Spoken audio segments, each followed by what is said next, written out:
Hola, ¿qué tal? Buenas tardes. Soy César Pérez, editor de Economía en Infocel y Sentido Común.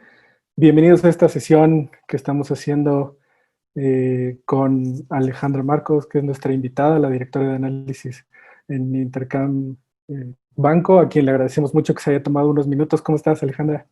Muy bien, César, ¿y tú? Buenas tardes. Buenas tardes, muchas gracias por acompañarnos y pues la noticia de hoy para la que te invitamos a platicar es para que nos cuentes tus impresiones del anuncio de política monetaria de Banco de México.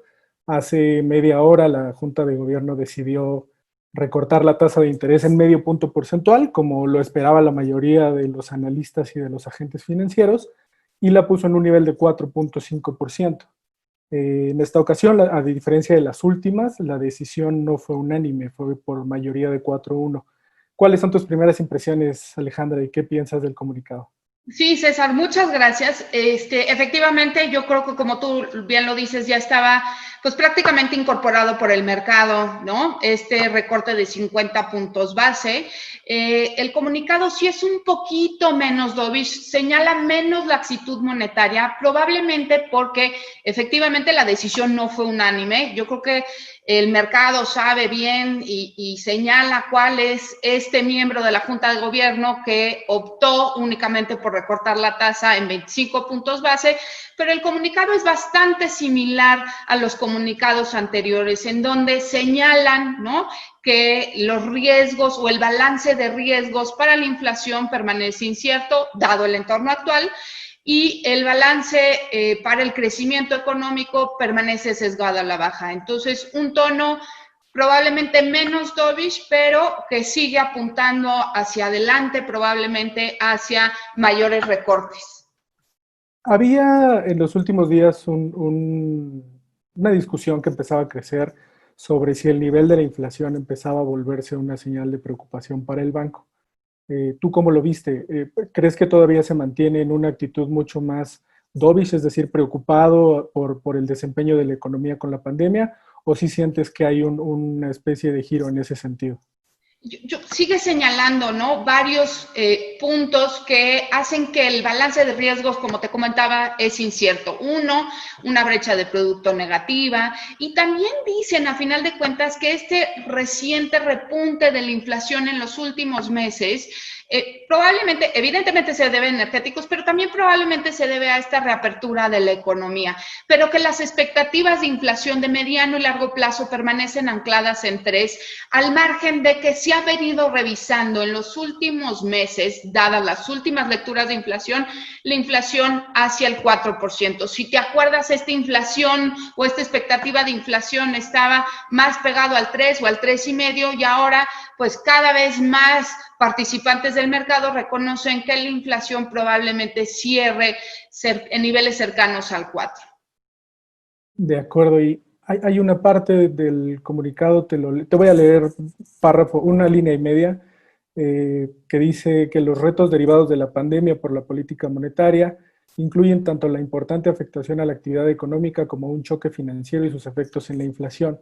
Me da la impresión que el banco reconoce en el comunicado que pues está buscando, está volteando a ver otros aspectos además de la inflación. El tema de la pandemia es algo que es muy difícil de medir, que todavía estamos en un nivel de incertidumbre muy grande, pero ¿crees que esto nos da pistas hacia adelante de qué puede hacer el banco? Te lo pregunto concretamente, ¿tú sientes que tenemos suficiente información para medio vislumbrar cuáles son las siguientes acciones de política monetaria? Sí, correcto. Mira, yo creo que si no existe ninguna sorpresa, ni por el lado de la inflación, ni por el lado del tipo de cambio, creo que Banco de México bien puede recortar al menos en una ocasión más, por lo menos en 25 puntos base la tasa. Aquí diferimos muchísimo con la encuesta de expectativas de analistas de Banco de México, donde dicen esta fue la última, ¿no? El promedio en general. Creo que en la medida que no veamos sorpresas, claro, va a haber incertidumbre en torno a las vacunas, al COVID, inclusive de las elecciones de Estados Unidos, pero si no hubieran sorpresas, me inclino a pensar que sí va a continuar este recorte, al menos en la siguiente reunión, en la reunión programada para el 24 de septiembre. ¿Y esperarías que ese recorte, con todos los condicionantes o con toda la dificultad que implica realizar estos pronósticos en un momento de incertidumbre como el que estamos, entonces sí sería el último y entraría el banco en una fase de espera larga, digamos, parecido a lo que está sucediendo en Estados Unidos con la Fed. Es correcto. Yo te diría que ese sería en nuestro escenario base el último recorte que haga Banco de México y que esperaría hacia adelante que ver, qué va a haber, cómo se van a desempeñar los mercados, porque sí es muy importante señalar que en estos comunicados señalan los choques financieros y eso se refiere a la salida de flujos de inversiones de portafolio. Si bien tiene suficiente margen porque la tasa sigue siendo atractiva con todo y los recortes que prevemos y dada la profundidad del mercado gubernamental mexicano, sí es cierto que con una tasa cercana a cero o negativa en términos reales, pues puede originar una salida de capitales mucho más profunda de lo que hemos visto en estos últimos 5 meses. Entonces, me parece que va a estar evaluando puntualmente estos choques financieros, como lo señala en su comunicado, y también la trayectoria de la inflación. Qué bueno que mencionas ese aspecto porque en la semana en Infocel y Sentido Común publicamos un par de historias sobre no solo la salida de valores, de capitales extranjeros en la deuda gubernamental, sino también el poco dinamismo que tiene el mercado de renta variable para atraer nuevos capitales. ¿Tú sientes que por ahí en ese sentido hay un riesgo o en general crees que el banco reconoce el problema, pero está volteando a ver más a otros aspectos pues digamos, de la evolución de los mercados financieros con el estrés que hay por la pandemia?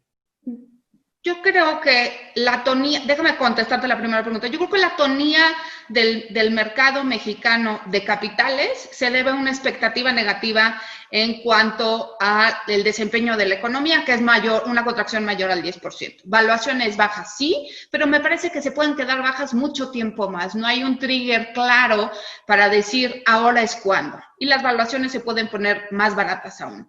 En cuanto a la decisión de Banco de México, me parece que más puntualmente va a voltear a ver esta tendencia de papeles gubernamentales en manos extranjeras, cómo se desarrolla, cómo está el mercado en general, si siguen buscando refugio los inversionistas institucionales clave, o bien todo lo contrario, empiezan a regresar a México dada esta profundidad del mercado y también dada la situación fiscal de México que, nos guste o no, sigue siendo privilegiada, ¿no?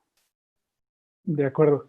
Y por el último aspecto que te quería preguntar del comunicado, por ahí en una de las partes dice que pues hubo una profunda contracción durante el segundo trimestre, pero ven señales pues incipientes de recuperación en junio.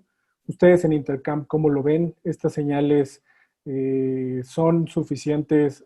Queda claro que va a ser el peor año probablemente en un siglo en materia de crecimiento económico, pero ustedes, ¿cómo han visto los últimos datos? ¿Creen que son menos duros de lo que esperaban o siguen pensando que el horizonte está complejo? Sí, gran pregunta. Y aquí nos podríamos quedar haciendo un debate enorme. Y déjame decirte, yo soy menos optimista porque creo que estamos frente a un rebote, no una recuperación. Los datos o los indicadores adelantados, lo único que han señalado es que la economía ya no se contrae a un ritmo tan acelerado, pero sigue contrayéndose. Yo creo que a diferencia del mundo, México todavía va a haber una contracción profunda en el tercero y en el cuarto trimestre. Y que todos estos indicadores de producción industrial, inversión, consumo, etcétera, etcétera, lo que muestran es que la economía poco a poco se abrió y es mejor tener 2 que tener 0, pero ese 2 es muy lejano a ver una recuperación y me parece que estamos frente a un rebote en la economía, alcanzado desde o tocado desde sus mínimos, pero estamos muy lejos aún de retomar la senda de crecimiento, cuestión que sí se ve en Europa, en Estados Unidos y en China.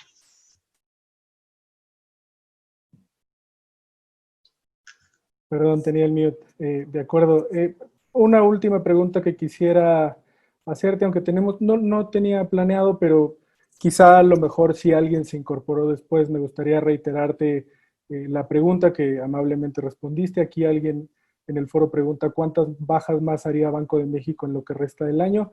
Creo que tu expectativa la planteaste, pero si gustas repetirla nuevamente, estos temas siempre son de mucho interés para nuestra audiencia. Claro, yo creería que si no hay sorpresas, y eso es bien claro, si no hay sorpresas por el lado de la inflación, que las sorpresas pudieran venir por el lado de la demanda, porque sabemos que la inflación está o se comporta de esta manera porque hay choques por el lado de la oferta. Pero si no hay sorpresas en inflación, si no hay sorpresas en tipo de cambio, sí esperaría un recorte adicional de al menos 25 puntos base en la reunión de septiembre. Pero eso sería el último movimiento de recortes que haga Banco de México después de que llevamos 5, incluyendo el de hoy, de 50 básicos y otros 5 de 25 básicos, empezando justamente en agosto de hace un año.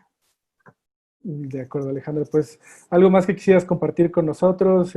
Estamos siempre muy atentos de escucharte y de leerte. Creo que todo el mundo está interesado en este tema.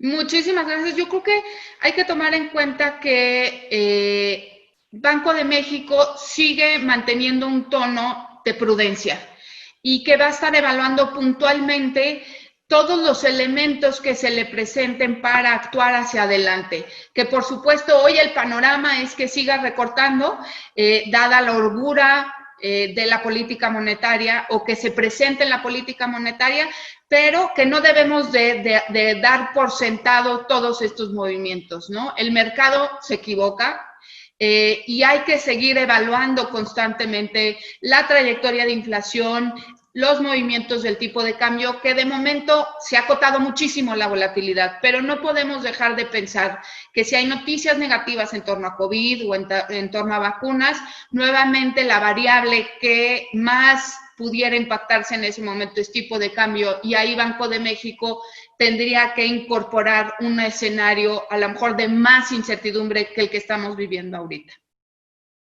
Pues muchas gracias, muy claro tu comentario y pues no queda más que agradecerte que te hayas tomado unos minutos para platicar con nuestra audiencia y decirles a todos que te sigan. En Twitter eres @alemarcosi y pues aquí seguiremos platicando contigo y con todos los analistas cuando sea necesario en momentos como el que estamos viviendo.